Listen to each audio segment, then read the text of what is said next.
국민TV 라디오 30분 책 읽기 2월 26일 수요일 순서를 시작합니다. 매주 화요일과 수요일은 이희진의 역사 읽기 상편과 하편으로 꾸리고 있죠. 오늘도 어제에 이어지는 하편입니다. 김상태 선생이 쓰고 책보세가 펴낸 한국 고대사와 그 역적들이라는 책입니다. 저는 김효진 PD입니다. 이희진의 역사 읽기 이희진 선생을 곧 모시고 바로 얘기 시작해 보겠습니다.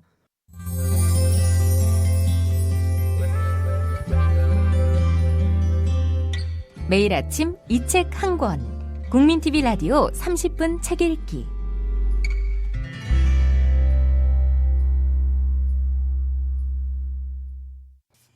선생님 이틀 연속 뵙습니다. 반갑습니다. 예, 반갑습니다. 예, 자 빨리 시작을 해야 될 것 같아요. 예, 오늘 기다렸습니다. 시간이 또 부족할 테니까. 예, 그렇죠. 예, 자 어제 이 한국 고대사와 그 역적들이라는 이 강렬한 제목의 책을 일단 이 내용 자체를 다뤄주셨어요. 김상태 선생이 쓰신 책에. 예, 우리가 흔히 진보 개혁적이라고 기억하고 있는 수많은 학자들, 학계, 어떤 진영, 어떤 무리 뭐 싸잡아서 다 비난을 했습니다. 비판의 도마에 올렸고 아주 신랄하게 비난을 했죠. 조금 과격하다고 할 수 있겠지만은 그럼에도 불구하고 그 비판에 귀 기울여 봐야 되는 이유, 그것은 우리 역사학계가 과연 검증의 장치가 있는 곳인가?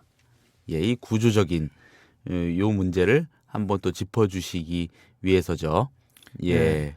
그 얘기를 이제 오늘 하편에서 해주실 거고요. 예, 그렇습니다.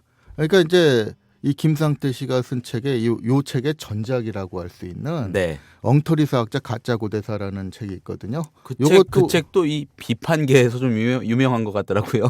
예, 이게 사실 요즘 불황에 시달리는 출판계에서는 핫한 책입니다. 예. 몇만 부 정도씩 나갔다는 얘기는 사람들이 그 문제에 관심을 갖고 있다는 얘기거든요. 네. 근데 저는 이건 역사학계에서도 좀 돌아봐야 될 측면이 있다고 봐요. 과격하게 욕했다고 볼 게 아니라 왜 그 과격하게 욕을 한 책에 사람들이 열광을 하는지. 그러니까 그 열광을 할 수밖에 없는 이유가 김상태 씨는 전작에서부터 이 얘기를 분명하게 하거든요. 검증이라는 거 원래 전문가들 몫이 아니냐. 그러면 그 전문가들이 제대로 검증을 했다면 자기가 나설 이유가 없었을 거라는 거죠. 그런데 뒤집어 말하면은 아무리 봐도 비전문가인 자기가 봐도 이거는 전문가라는 사람들이 제대로 검증을 하는 게 아니다. 네. 그러니까 나 같은 사람이 나설 수밖에 없는 거고 이 문제에 대해서도 기성사학계는 철저하게 이 전문가라는 벽을 내세워서 비판을 막는 데만 열중을 했지 과연 납득할 만한 근거와 논리를 내세운 게 뭐가 있느냐. 이게 어떻게 보면 가장 근본적인 불만이라고 얘기할 수 있거든요. 그런데 이 얘기가 그냥 밖에 있는 제야사학자의 열등감 때문에 나온 소리라고 하기에는 사실 내부에 있는 사람 입장에 봐서도 적어도 그 얘기는 네. 일리가 있지 않는가 하는 측면이 있어요. 물론 이 얘기를 동업자들이 들으면 제가 이제 동업자들이 예. 굉장히 싫어하는 이유도 그런 얘기를 너무 쉽게 해버리기 때문에 그러더라고요. 예. 근데 그거는 뭐 욕을 하건 말건 사실은 사실입니다. 근데 이게 어떻게 보면은 보통 사람들이 학자들은 점잖기 때문에 네. 지성인들이 과연 정치판에 몰입해 들 만큼 그렇게 최소한의 검증도 안 하리라는 생각을 하더라고요. 근데 이거는 뭐 지금 뭐 양심선언 비슷하게 됩니다만 내부에서 겪어본 결과로는 정치판의 몰입애들이 차라리 점잖다고 생각할 정도로 좀 심합니다. 그러니까 뭐 스포츠계 같은 경우에도 사실 편파 판정 많고 얼마 전에 그 소치에서 참 감동적인 장면 연출하지 않았습니까? 뭐 피겨를 모르는 사람이 보더라도 뭐 아예 대회 전부터 결과 나오기 전부터 소문이 돌더라고요. 뭐 금메달 못 딴다고. 그러더니 아니나 다를까 심판들이 조금만 장난을 치면은 금메달의 주인공이 바뀔 수 있는 거 아닙니까? 그런데 학계에서 이루어지는 걸 보면은 그런 판정도 점잖다고 생각할 정도인 게 비일비재해요. 그런데 그런 내용을 모르는 사람들은 그 단순히 드러난 과격함만 볼 수가 있죠. 음. 좀 심하게 말해 드러난 과격함만 가지고 비판을 한다면 무슨 소리도 할 수 있냐면은 그런 논리로 한다면 안중근 의사도 테러리스트죠. 남의 나라 요원을 어디서 보는 데서 암살했으니까 그것만 딱 떼서 생각하면 테러리스트 아닙니까? 그런데 왜 지금 그 얘기가 나오면 한국 사람들이나 일본, 중국에서까지 그걸 안중근 의사를 테러리스트라고 모는 사람들을 비난을 하겠어요? 행위 자체야 테러일 수 있죠. 근데 그 테러를 왜 했느냐? 이걸 생각해 보면 말짱한 남의 나라 집어삼키고 식민 통치하고 그 나라 사람들 2등 시민으로 강등시켜 가지고 뭐 심하게 말하면 뭐 착취를 해가고 이런 구조에 대한 항의 표시가 그러면 일본 제국주의 치사에서 그 사람들이 말하는 절차를 거쳐서 점잖은 방법으로 되느냐 이거죠. 그게 안 되게 만들어 놓고서 하다 안 돼가지고 과격한 그 방법으로 항의를 하면 그것만 딱 따라내가지고 과격하니까 이후 여하 막론하고 이건 잘못됐다. 이런 식으로 얘기하면은 힘없는 사람들은 아예 항의도 하지 말고 쥐 죽어서 살라는 얘기거든요. 그럼 문제는 정말 학계가 그렇게 이 최소한의 비판도 용납을 하지 않고 검증도 안 되는 자리냐. 이게 문제가 되겠죠. 그런데 제가 남이 얘기를 들은 게 아니라 직접 겪은 걸 봐도 좀 심합니다. 아마 이 얘기 들으면 제가 과장한다고 생각하실 거예요. 예를 들어서 이 박사학위 논문 심사 같은 데서 말입니다. 이게 이 교수가 된 사람들하고 이게 소위 심사를 받는 사람들의 뭐 소위 요즘은 가불관계라고 얘기를 하죠. 이게 상상을 초월해요. 그러니까 이제 박사학위 논문 심사라는 거는 그 사람의 연구자로서의 처음 자격증을 주는 자리란 말이에요. 네. 근데 그 자리에서 말짱한 논문을 가지고 표절을 했다고 몰아갑니다. 그러니까 그 논문은 표절을 했다고 하는 그 사람 앞에서 4개로 쪼개가지고 발표를 했거든요. 그 당사자가 사회를 보거나 토론을 했거나 했는데 그거를 4년에 걸쳐서 했단 말이에요. 매년 한 편씩. 그런데 만약에 표절을 했으면 그 당사자가 가만히 있었겠단 말이죠. 그런데 그렇게 발표한 걸 뻔히 아는 자리에서 이거 누구 거 표절했다 하는 식으로 몰아가니까 심사위원들 대부분이 어떻게 반응을 하느냐. 실제로 표절했느냐 아니냐는 관심 없어요. 국립대학 교수거든요. 그 표절했다고 주장한 사람이. 사실 논문을 조금이라도 훑어라도 보고 왔으면 절대 그런 소리 못합니다. 이 출발점부터 시작해가지고 그 배경까지도 자기가 4년 동안 보면서 모르지는 않았을 텐데. 그런 그 새빨간 거짓말을 하는데 다른 심사위원들은 왜 그거를 용납을 하겠어요. 아무리 자기들 후배지만 국립대학 교수라 이거예요. 국립대학 교수가 표절한 걸 하지도 않은 걸 표절했다고 몰았다가 밝혀지면 그 사람 민망할 거 아닙니까? 그러니까 국립대학 교수를 민망하게 만드는 심사받는 놈 죽여버리는 게 무난하다. 이런 식의 발상으로 심사를 한단 말이죠. 그거를 그 지도교수가 얼마나 황당했겠어요. 그거를 막느라고 땀을 삘삘 흘리면서 살려달라고 사정을 해야 되는, 그리고 심사받는 당사자는 그 앞에서 한마디 말도 못해야 되는, 말하려고 그러면 건방지게 심사받는 데서 입 놀린다고 뭐라 버리면 할 말 없는 거 아닙니까?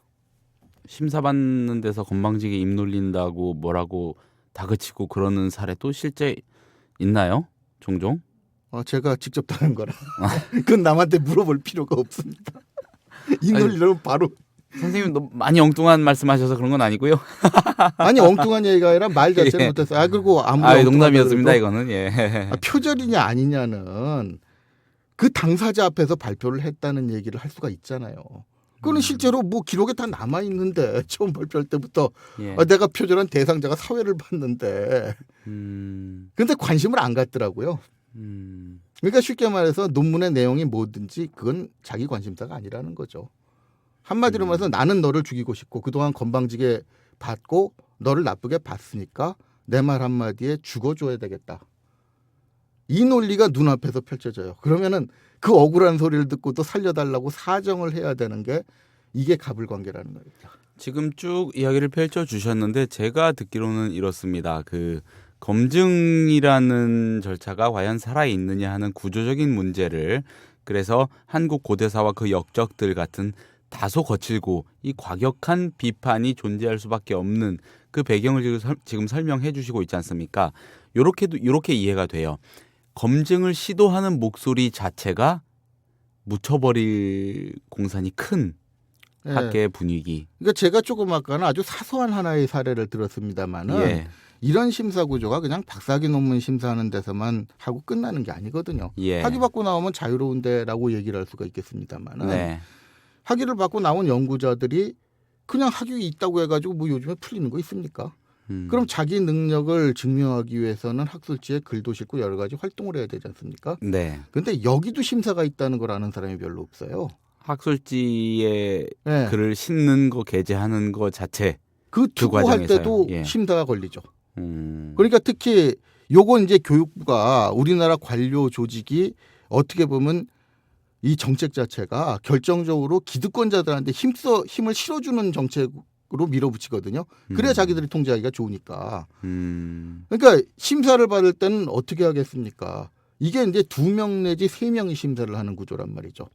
그러면은 보통 아무것도 모르는 사람은 논문 잘 썼으면 심사를 제대로 해주겠지라고 생각을 한단 말입니다. 근데 심사를 하는 사람은 2명, 3명이에요.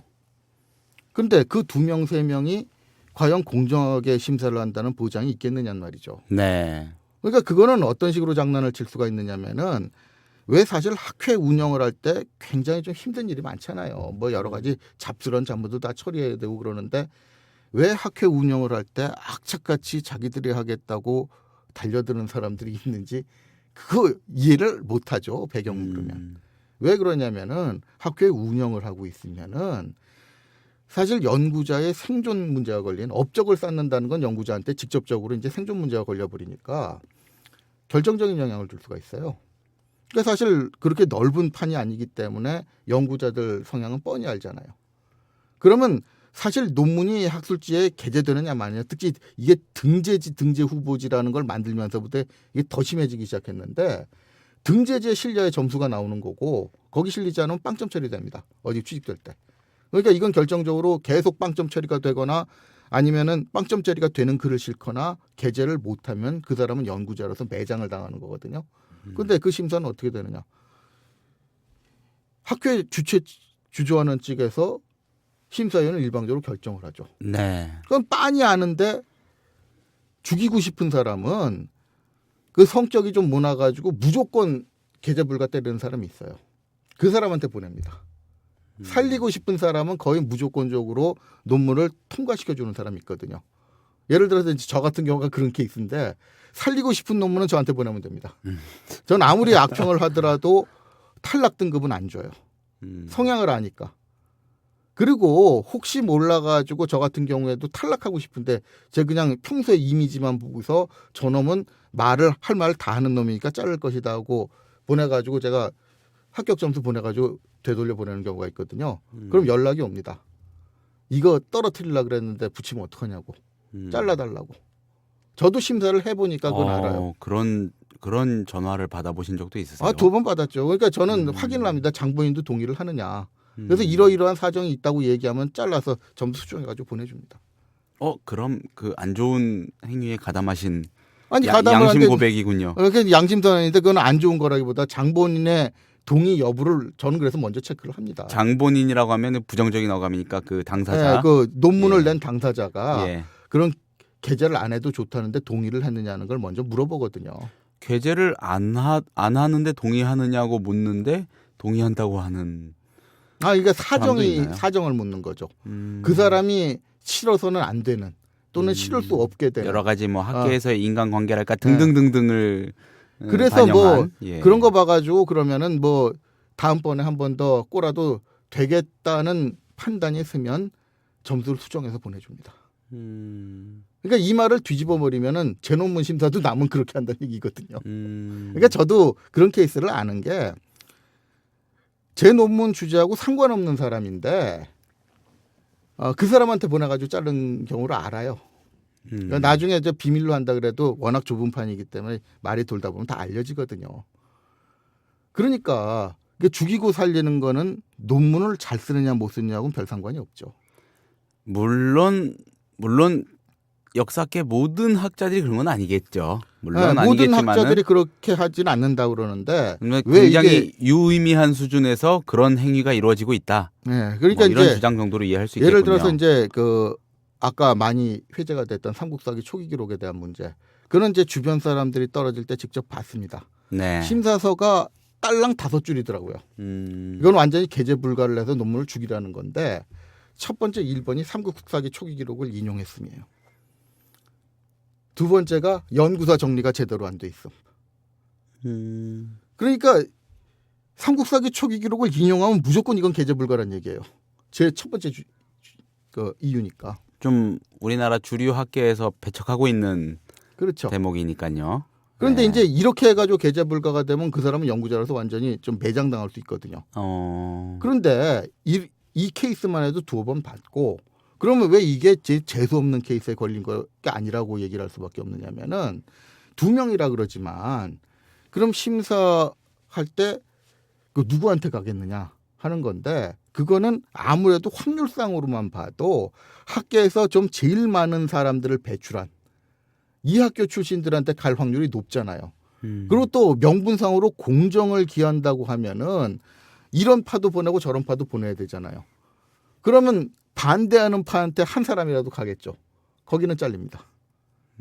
다른 사람이 A를 줘도 그 사람이 D 주면은 잘리는 거니까. 그러면은 일단 선생님의 주장을 사실로 가정을 하고 전제를 한다면요.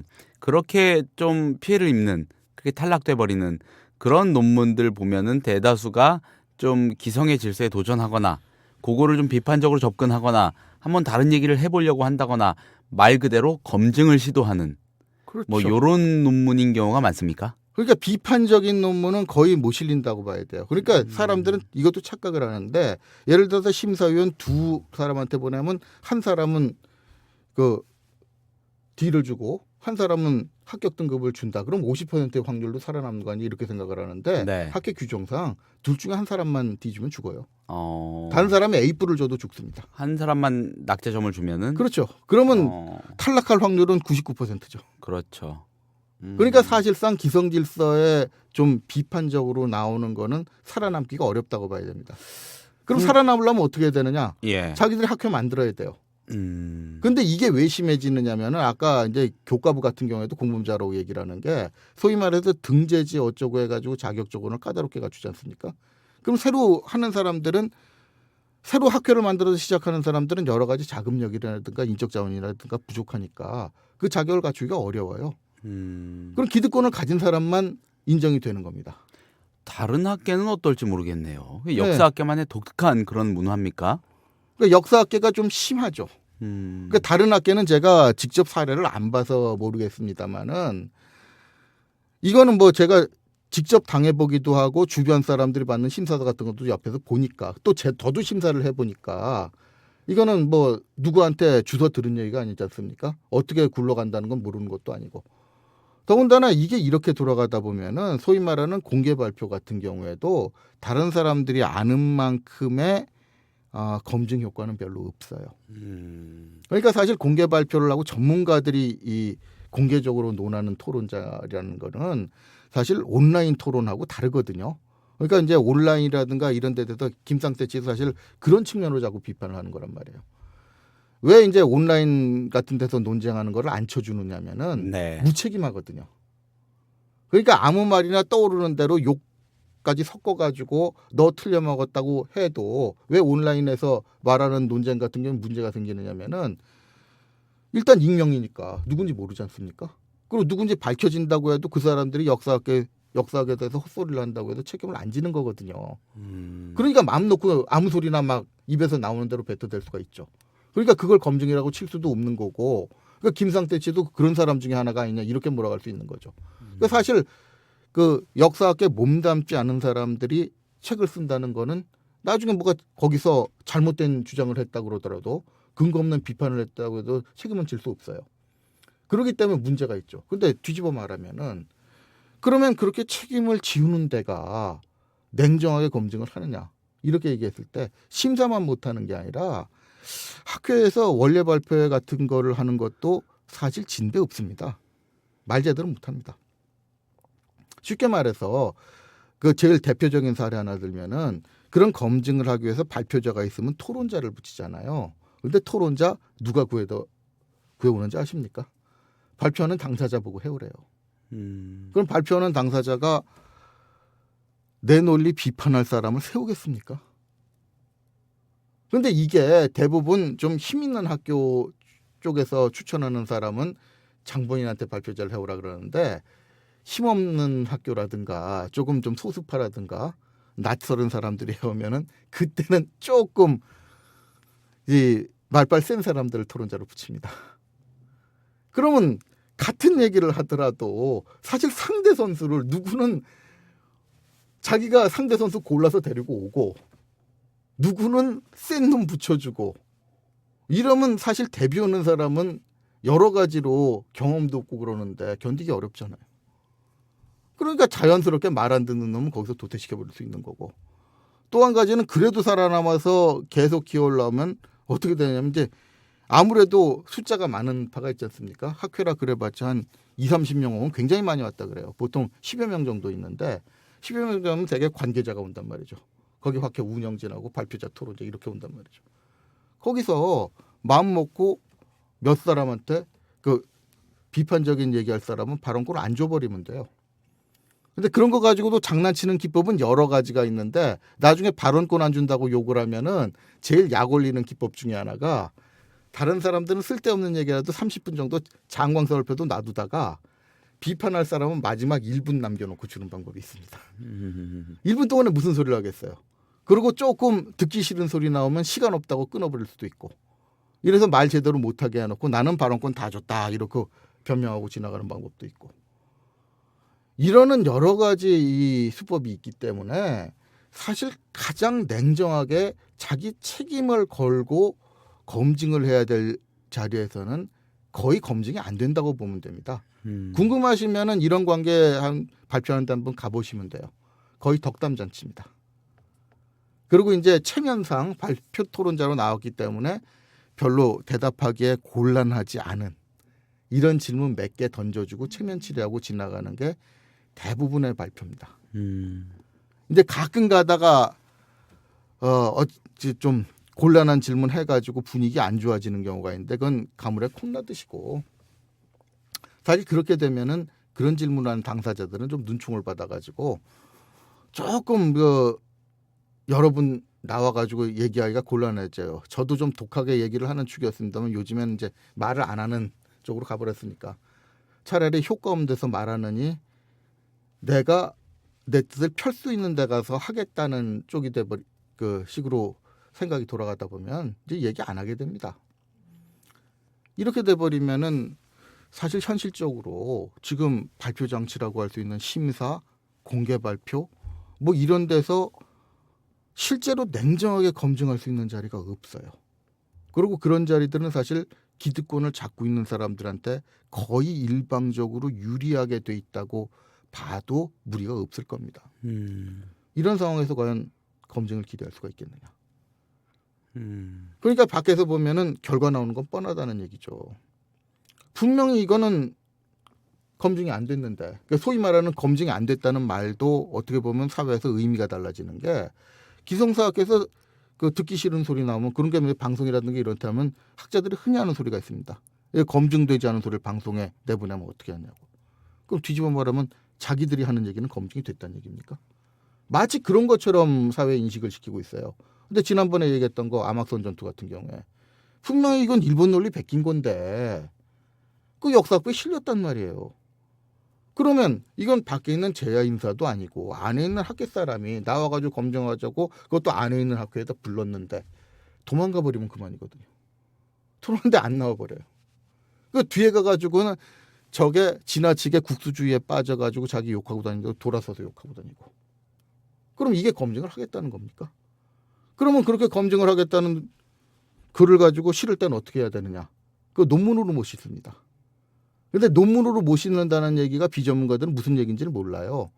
학교에 학술지에 글을 실을 때 글을 실는 것도 논문이라고 해서 투고가 되는 거하고 논단이니 설림이니 이렇게 해서 투고되는 원고가 다르거든요. 논단이 설림으로 투고되는 원고는 빵점 처리입니다. 어디 취직할 때 내면 그건 점수가 안 돼요. 그런데 저는 그 비판 논리를 논단이나 설림으로 내버립니다. 저라고 점수 포기하고 싶겠습니까? 왜 그러느냐? 논문으로 하면 심사를 해가지고 잘라버릴까 뻔한데 분위기 보면 모르겠습니까? 그러니까 비판을 하고 싶으면 점수 안 되는 글로 실어야 돼요. 그러니까 속도 모르면은 학교에서 이런 글도 실어주는데 주변에서 욕하던데 이런 과격한 그 발표식을 실어준다고 욕하는 사람도 있는데 실어준 거 보면 학교가 공정한 거 아니냐라고 얘기를 하지만 내막을 보면은 이건 뭐 한마디로 취직 포기하고 여기서 죽어도 좋다는 심리가 아니면은 그런 글을 발표를 못하게 된다는 얘기죠. 알겠습니다. 오늘은 이 책의 내용 아니고요. 이 학계의 근본적인 어떤 드러나는 양태에 관한 뒷이야기라고도 해도 좋을 것 같고요.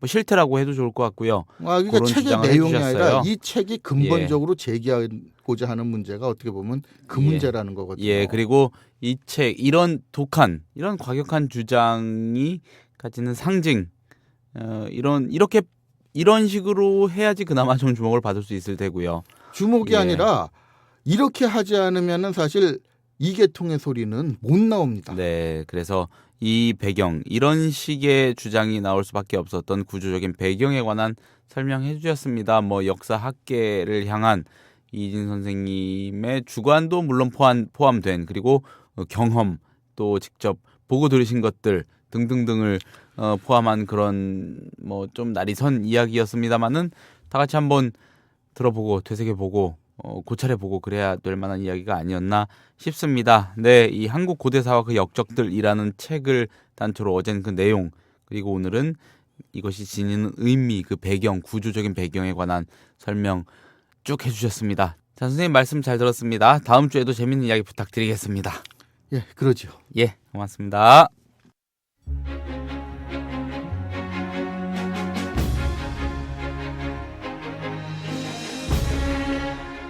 30분 책 읽기가 2월 26일에 소개한 책, 김상태 선생이 쓰고 책보세가 펴낸 한국 고대사와 그 역적들이었습니다. 감사합니다. 내일 아침에 다시 인사드리겠습니다.